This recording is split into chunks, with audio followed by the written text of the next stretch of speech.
I'll do it this way. Hold the cord in my hand. I look like Jesus. Fairly unmistakable fact. Although my mother is not a virgin. Another thing, actually, is that I actually, technically speaking, don't look like Jesus. You know, according to what you might have been raised to believe, you know, with European art and Western film, you know, Jesus was not a pasty white guy with a Shakespearean accent. You know, based in the part of the world where Jesus came from, most historians would agree, you know, Jesus had more of an olive tone going to him, or as we say in America, terrorist face. So if you're currently right now waiting for Jesus to show up and rescue you, I'm sorry, he's currently being strip searched down at LAX by a TSA agent. You can see the scene right now, going through his bags. Oh, what is this right here? Frankincense and myrrh? You goddamn hippie. Oh, it's in gold. Haven't you heard of 1971, buddy? You goddamn gold standard terrorist hippie. Get out of my airport. I actually do find it kind of funny, you know, that the appearance of Jesus, you know, the way he looks and whatnot, a lot of people, you know, that do fervently believe in Jesus, the evangelicals or the religious right, you know, what Jesus looks like, he looks like everything that they don't want their children to look like. The long hair, the long beard, he wears sandals. He goes out in the desert for 40 days and 40 nights, doesn't tell anybody he has a conversation with the devil. It's a great example for many evangelical, you know, parents out there. I can see them talking to their son right now. Why don't you cut your hair? You're starting to look like one of those kids that just hangs out at the mall. Oh, I'm sorry, Father. I was just trying to look like the Son of God. Art thou not pleased? That one, I will tell you, did actually not work with my own father. He still made me cut my hair, which is why I have this current appearance at 30 years old. I've actually read through the Bible many times. You know, I did grow up an evangelical Christian. And even though, you know, I was very much a committed part of the church, as a teenager, I still pretty much thought about sex all the time. Very curious about what it was. You know, I'm 13 years old. I'm sitting there thinking, what is it going to be like when I lose my virginity? So throughout all these sermons and whatnot, I finally came across my great answer. It came in the book of Song of Solomon. For those of you who do not know the Bible, the best way I can sum up the book of Song of Solomon is Old Testament Jewish love poetry. I finally had my questions answered as to what my first night would look like in the Bible. I give to you Song of Solomon, chapter 5, verse 1. I have to read this one here. I have come into the garden, my sister, my bride. I have gathered my spice and my myrrh. I have eaten my honey and my honeycomb. I have drunk my wine and my milk. So there I was, in the middle of a sermon, thinking to myself, oh, that's what it's going to be like. My blushing bride and I on our wedding night, feeding each other honey, dousing each other with fragrant spices, drinking a rich bottle of red wine, accompanied with a 64-ounce mason jar filled with California's finest cow juice. I can see it now, the love, the passion, the uncontrollable vomiting that takes place after the second thrust, because drinking wine and milk before lovemaking is the worst idea I've ever heard of. Oh yes, it is true. It is in the Bible. Let me just kind of go through this here now. Ah yes, bad combination, wine and milk. Also a bad combination is thinking that all women are bulimic and then saying it out loud.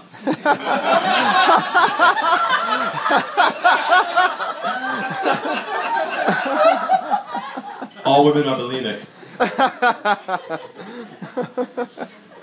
Back to the notes. Yes. I've also been told I kind of look like Abraham Lincoln if he had been on a 6-month psychedelic mushroom trip. 407 Pink Floyd albums ago. Our forefathers brought forth upon these melting walls a great nation, red, dark and vibrating like the letters on these pages. If only that actually happened. Alright, I've also been told that I look like a slightly happier Charles Manson. Although if I were Charles Manson, I would not have chosen the Beatles' Helter Skelter to get completely obsessed with. I'm a little more of a relaxed guy, I suppose, a mellow person, and I would have chosen something from the library of perhaps Simon and Garfunkel. I would have gone with Scarborough Fair, which, if you know, sings of parsley, sage, rosemary, and thyme. I would have formed a cult, and around this cult we would all sit in a room together, and we would listen to the chorus of this one song over and over again, parsley, sage, rosemary, and thyme, and we would go mad with the greatest recipe for organic Italian dressing you would have ever known. Charles Manson would have beaten Paul Newman to the market of organic salad dressings like that. Fuck you, Paul Newman.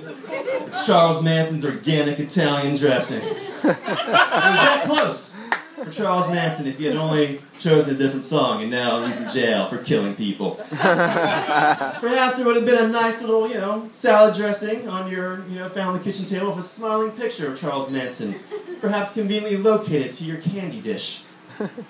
Maybe. I don't know. Speaking of candy dishes, anyone here like Tootsie Rolls growing up as a child? Tootsie Roll fans? Yes, it's great, terrific. I myself was actually not the biggest fan of chocolate, so I actually went towards the lesser-known vanilla Tootsie Roll. Anyone know that? There's a vanilla Tootsie Roll. Yeah.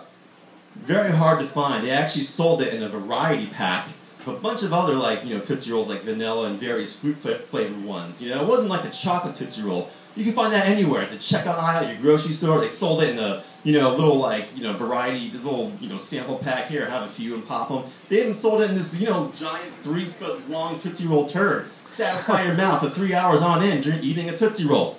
But not the vanilla ones. They were segregated. They were the lowest of the class in the Tootsie Roll caste system. I feel sorry for the Tootsie Roll family right now as Junior goes to Dad.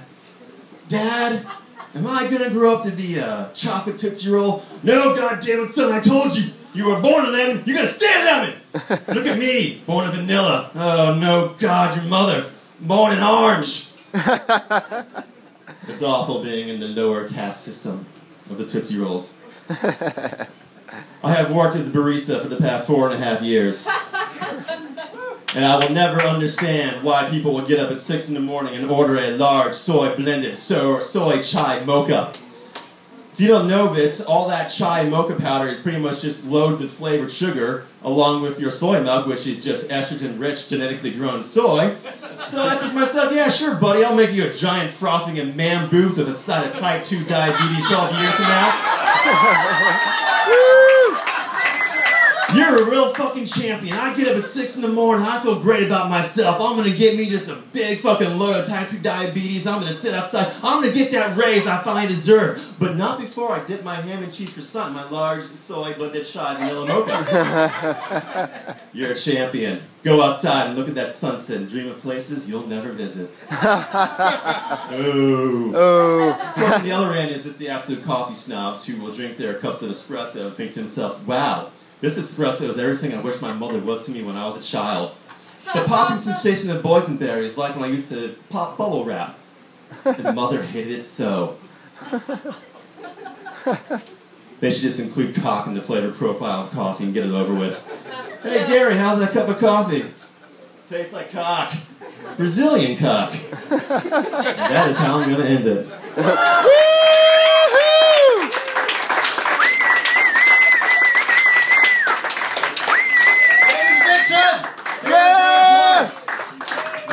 We've come to our final act from the class.